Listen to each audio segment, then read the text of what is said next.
A relationship expert is somebody that helps people, obviously with their relationship, to help them feel better.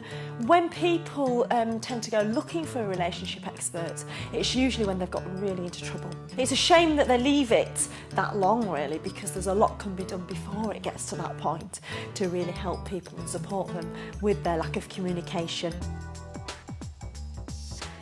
Relationships will always come to this point. Most of the time where literally one or other of the partners are not feeling nurtured and they're not feeling loved. If he did this, and this is what I hear time and time again, if he only did this, I'd feel good, if she only did that. And there's such frustration because there's this guy often saying, yeah, but I took her there and I gave her this and I did that for her. The point is, he's not filling up her love strategy. We all have our own love strategy. Now, it will be one of three things.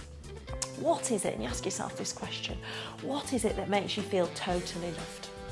Is it to be taken places and bought things? Is it those special words said in that special way? Is it that touch in that certain place?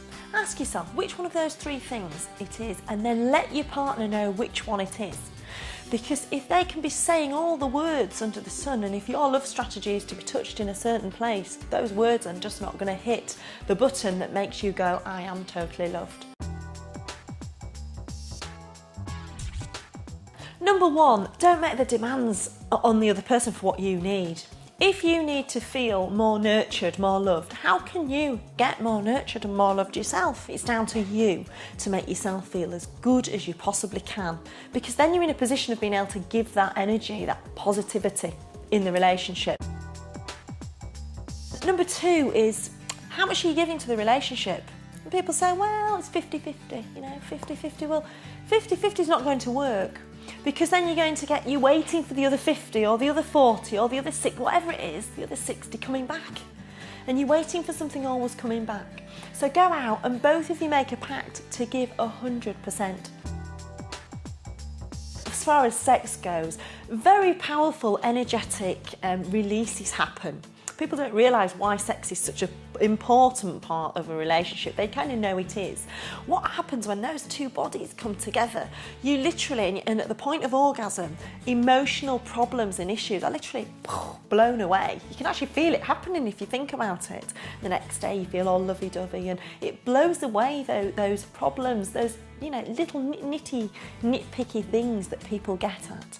So loads, as much as possible, of sex. And if you've gone off it, then think about ways where you can begin to make things sensual again.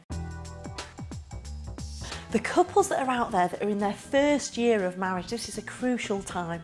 And the advice that I would give to you is to anchor, and by that I mean trigger into you.